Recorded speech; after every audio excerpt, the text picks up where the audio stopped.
open the door for that system out there to our west to come our way. So overnight lows tonight, be down into the 40s, maybe sneak in a few 30s out there by early in the morning, and then highs tomorrow. Well, today was our warmest day so far in November. We hit 74, thinking 75 tomorrow, and you see that's well above the average high of price for it. Food costs have gone up during this pandemic. I can't afford to buy turkey.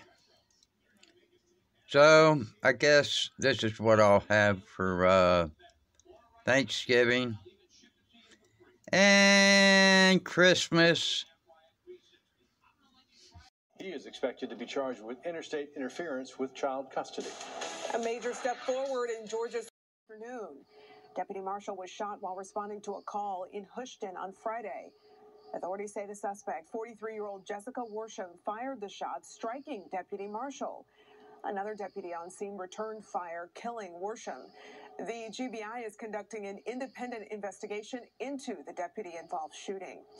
In Henry County, a man... Henry County Police veteran officer Params Desai has died days after he was shot while responding to a domestic dispute call in McDonough.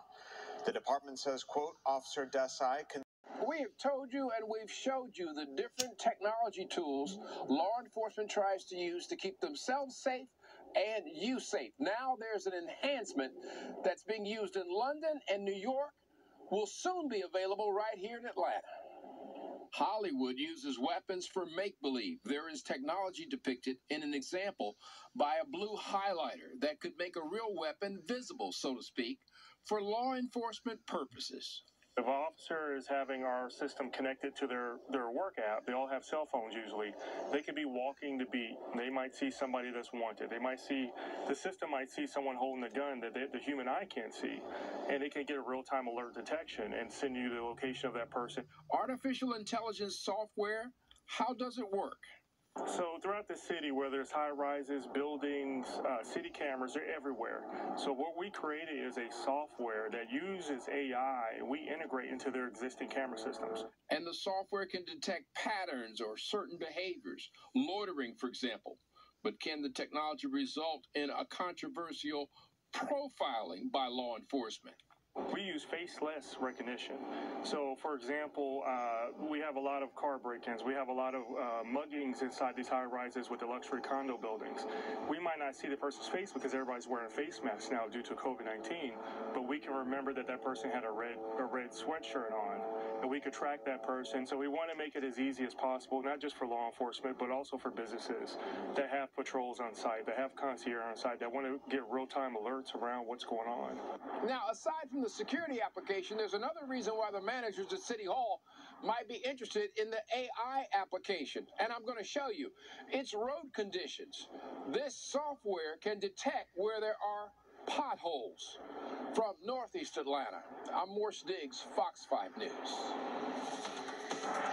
And hundreds of others were hurt during a dangerous crowd surge. Rapper Travis Scott, who also runs the festival, was the headliner. As the timer ticked down the minutes until his performance, the crowd pushed forward as people tried to get closer to the stage. Once Travis came out, that's really where everything just went downhill.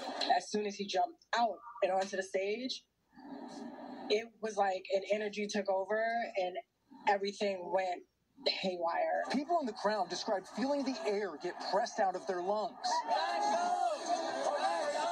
You'd hear like everyone just saying, "Get out, I can't breathe, I'm about to pass out, I need you to move." As soon as he came out, the wave just like kind of crushed me in, and I was like this. I was being controlled by everybody, and I had to like keep my head up like this, like towards the sky so I can breathe. Scott posted a video on Instagram Saturday saying he was devastated by what happened and had no idea how bad the situation was on the ground. Anytime I can make out, anything that's going on, I stop the show and help them get the help they need, Some are questioning why the show was allowed to go on after things got out of control. Witnesses described seeing an ambulance get trapped in the crowd after people climbed on top. Like, hey, we need help here. And like, they can't get nowhere because he just kept performing. So I was just like, wow. Travis Scott and festival organizers are now facing the first of what's expected to be many lawsuits from folks who were injured during Friday night's chaos. In Houston, I'm Garrett Tenney, Fox News. Good evening, and thanks for joining us on Fox 5 News Edge at 11. I'm Alex Whitler. In our top story tonight, there's some promising news about coronavirus here in Georgia. COVID hospitalizations in Georgia continue to fall sharply, while positive cases have held steady over the past week.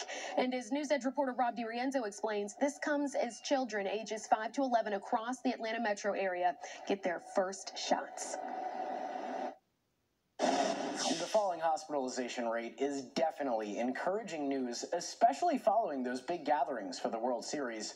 Doctors are hoping that the CDC's approval of the Pfizer vaccine for kids 5 to 11 will help continue the downward trend. I'm getting my first dose of my COVID vaccine. 11-year-old Marin Walters was one of the first kids at the Children's Wellness Center in Sandy Springs. A $1 trillion bipartisan infrastructure bill, but Democratic infighting is still around the bend. House Speaker Nancy Pelosi pumped the brakes on a vote for the bigger tax and social spending plan called Build Back Better to appease House moderates who want to see a congressional budget office score first. That's the gold standard in pricing out the true cost of legislation, which the White House is currently selling as $1.75 trillion over 10 years and completely paid for. We expect the information that we receive to be in line with what we receive from the Treasury Department. Republicans aren't buying it. The price tag is going to be a heck of a lot higher than what's been advertised. The Democrat politicking is now affecting Republicans. Delaying the vote on the Build Back Better bill caused 6 squad members to reject the hard infrastructure piece. So 13 Republicans stepped in to pass it, but now face threats and anger from their own party. Congressman Madison Cawthorn tweeting, "Vote for this infrastructure bill and I will primary the hell out of you." All they have done is created a pathway for Joe Biden's job-killing socialist agenda to be passed here in the United States. But Republican Congresswoman Nicole Maliotakis thinks she did Republicans a favor. We've actually undermined Alexandria Ocasio-Cortez and the socialist wing of the Democratic Party from being able to hold infrastructure hostage, and now they've lost their leverage. Progressives certainly have a tough bill to sell if they can even get it past Senate moderates like Joe Manchin and Kyrsten Sinema.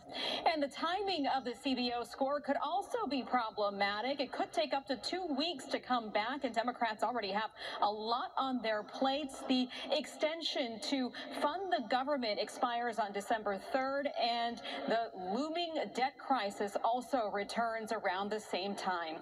On Capitol Hill, I'm Aisha Husney, Fox News. In visitor spending. Business owners are hopeful this reopening will lead to a surge of tourists. More income, more employees, it's everything better for us. But some industry analysts are concerned there won't be enough staff to meet the increased demand. American and Southwest Airlines recently suffered delays and canceled flights due to a staffing shortage. Airlines are now facing growing opposition from employees over a vaccine mandate for federal contractors. We're not seeing any impediments to the ramp up right now in terms of hiring. And we do expect with the increase in travel that there'll be more opportunities for employment. The White House is asking all airlines to mandate vaccinations for their employees by January 4th. At the Miami International Airport, Phil Keating, Fox News. Maybe at my expense and for the benefit of parents that were maybe struggling with their nightly ELF obligations, and it was, I don't know, it just caught fire. Chief Cobb County Judge Rob Leonard released this fake court order on Twitter. In it, he bans elves on shelves in Cobb County in jest. Yeah, I'm not one to take anything too seriously like that, but yeah, I definitely think it should still be around. Luckily, it was just a joke, I'm sure. Written as a joke and mostly taken as one, too.